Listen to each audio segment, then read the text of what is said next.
양소영 변호사의 상담소, 양담소를 찾아주신 여러분 환영합니다. 양소영입니다. 50대 남성 A씨는 몇 달 전 아파트 이웃 주민에게 쌀을 달라는 황당한 요청을 했습니다. 이웃이 요구를 거부하자 화가 난 A씨는 이웃을 협박했습니다. 자신의 집에 있던 의자, 전기밥솥, 빈 소주병 등을 이웃집 현관문에 던지며 죽여버리겠다고 했는데요. 이웃을 괴롭힌 A씨의 범행은 처음이 아닙니다. 지난해엔 아파트 이웃에게 문을 열라며 벽돌을 내려치고 협박을 한 혐의로 재판에 넘겨졌습니다. 1년 만에 동종 범행을 다시 저지른 건데요. 이웃을 협박한 A씨 어떤 처벌을 받았을까요? 법무법인 승인 양소영 변호사입니다. A씨가 받은 주요 혐의는 협박 및 특수협박과 재물손괴입니다. 협박은 다른 사람으로 하여금 공포심을 일으킬 정도의 해악을 고지하는 행위를 뜻합니다. 감정적인 욕설이나 일시적인 분노는 해악을 고지하는 것으로 보는 경우가 많지는 않습니다. 하지만 상황에 따라서 다른 처벌이 내려질 수 있는 건데요. 지금 이 사건 같은 경우에는 죽여버리겠다고 한 부분에 대해서 실질적으로 공포심을 일으킬 수 있을 정도로 해악을 고지하는 행위다라고 볼 수 있을 가능성이 매우 높아 보입니다. 특수협박은요, 이런 협박을 하면서 흉기를 보유하거나 이런 것들을 사용하는 경우에 성립하는 범죄인데요. 일반 협박보다 무거운 수준의 처벌이 이루어지는 범죄입니다. 여기서 위험한 물건은요, 보통 칼이나 도끼, 망치 등을 일컫는데요. A씨의 경우처럼 사용한 의자도 일상적인 물건도 협박을 하는 사용됐다면 위험한 물건으로 간주될 수 있습니다. 이런 의자에 맞았을 경우에 다칠 수 있는 것을 생각해 본다면 위험한 물건으로 볼 수 있다. 이렇게 판단할 수 있다는 거죠. 이 사건에서 재판부는 피해자의 고통이 극심하며 A씨가 집행유예 기간인 중에도 사수같지 않고 범행을 저질렀기 때문에 죄질이 나쁘다고 판단을 했습니다. 다만 A씨가 범행을 인정하고 조현병, 알코올 의존증이 있다고 이런 질환을 앓고 있는 점이 있다는 점을 감안해서 징역 10월을 선고했다고 합니다.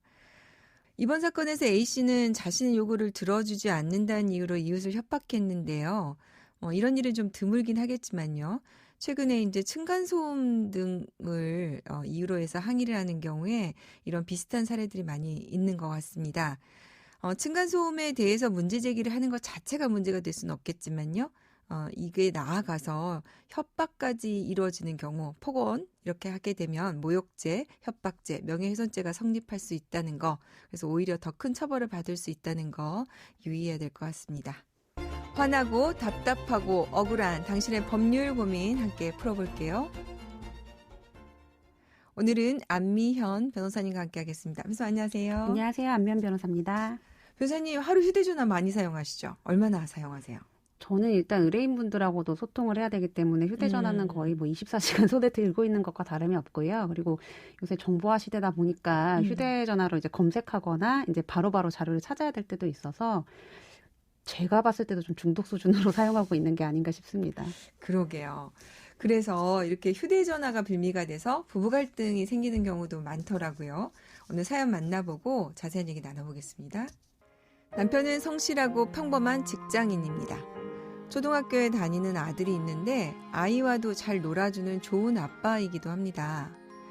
그런데 얼마 전 남편의 이중 생활을 목격하게 됐습니다. 함께 TV를 보다 남편이 화장실을 갔는데 남편의 휴대전화에서 데이팅 앱을 보게 되었습니다. 그날 밤 남편이 잠든 사이 어렴풋 떠오른 기억으로 휴대전화 패턴을 풀고 남편의 휴대폰을 보게 되었죠. 데이팅 앱이 3개나 깔려 있었습니다. 하나는 동성애 데이팅 앱이었고요. 데이팅 앱을 통해 남녀와 주고받은 메시지도 한두 개가 아니었습니다. 손이 벌벌 떨리고 심장이 터질 것 같아서 캡처도 하지 못했지만 여러 명의 여자들과 만남을 가진 것으로 보입니다. 다음날 남편에게 어떻게 된 일이냐며 울면서 따졌는데 남편은 펄쩍 뛰면서 호기심에 깔아본 거라며 오히려 휴대전화를 몰래 본 제가 잘못이라는 겁니다. 그 일 이후 반년이 지나도록 저희는 부부관계를 회복하지 못하고 있습니다. 데이팅 앱에서 본 남편의 음란한 대화들이 아직도 제 머릿속을 떠나지 않습니다. 이 결혼 생활을 계속 유지하기 힘들 것 같습니다. 이혼을 하면 아이는 제가 키울 수 있을까요? 네, 이성 간의 만남, 또 동성 간의 만남, 이걸 주선하는 데이팅 앱 사용이 상당히 늘었다면서요? 아무래도 코로나가 장기화되면서 비대면이 지금 추세잖아요. 그래서 네. 손쉽게 만남 기회를 가질 수 있는 데이팅 앱의 수요가 점차 늘어나고 있고, 이 데이팅 앱을 통해서 이제 만남을 갖는 것뿐만 아니라 네. 이게 부정행위의 수단이 되기도 하고, 그러게요. 예, 그리고 음란물 유포 등 같은 그런 범죄에 이용되기도 하고, 음. 그리고 가장 문제되고 있는 게 로맨스 스캠이라고. 네. 일단 데이팅 앱을 통해서 친분을 쌓은 다음에 이를 통해서 이제 금원을 갈취 않는 사기 수법도 지금 성행 중이어서 이 부분에 대한 좀 문제가 많이 좀 대두되고 있습니다. 그러게요. 우리 사연도 지금 그런데요.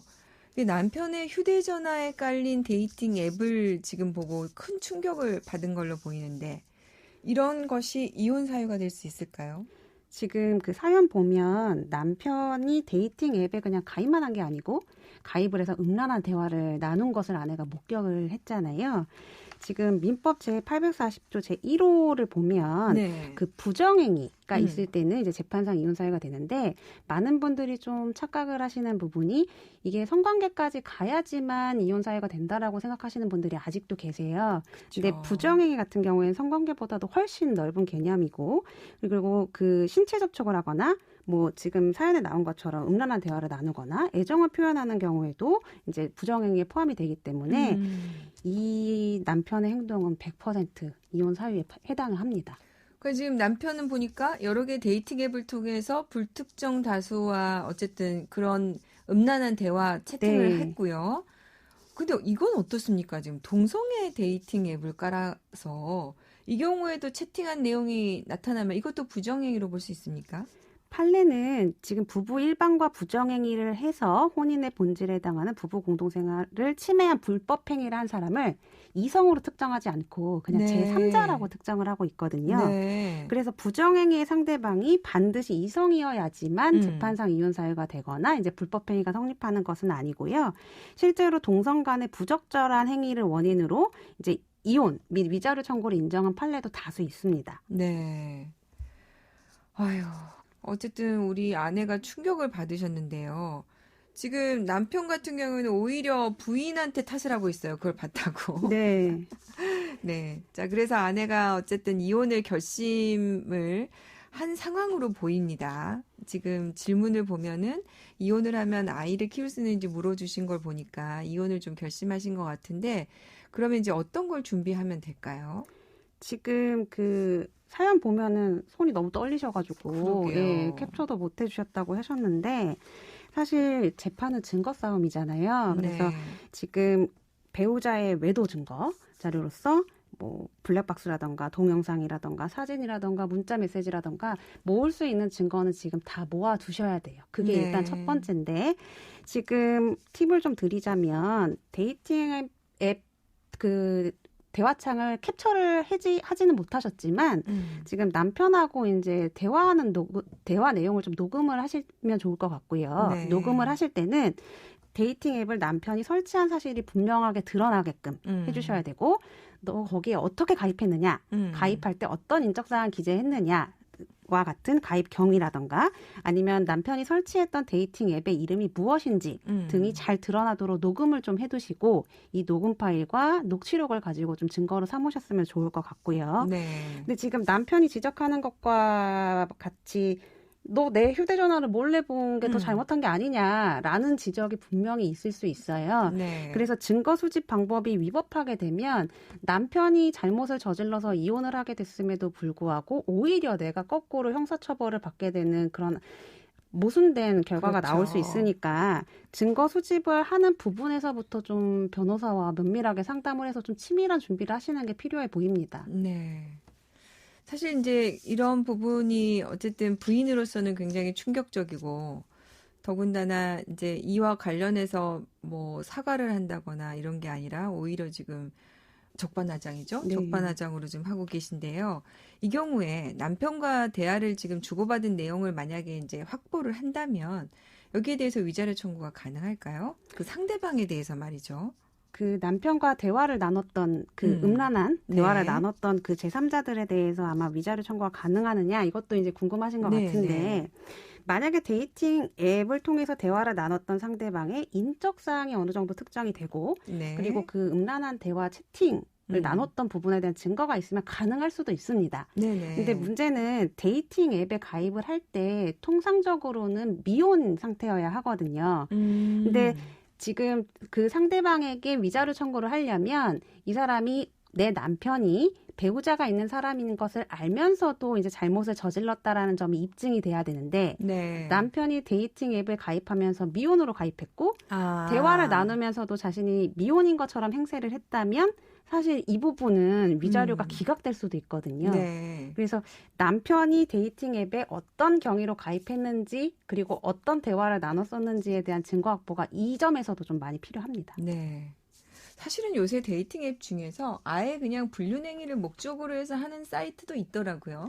아예 그냥 데이팅 앱이라고 이제 하지만 그냥 친구 사귀는 건 정도로 이제 가볍게 해서 만들어진 부분들이 있는데 그런 앱들은 사실 인적사항이라던가 아니면 기혼 미혼 여부를 그렇게까지 체크를 하진 않거든요. 그래서 몰랐다고 할 수 네. 있다 이런 부분이군요.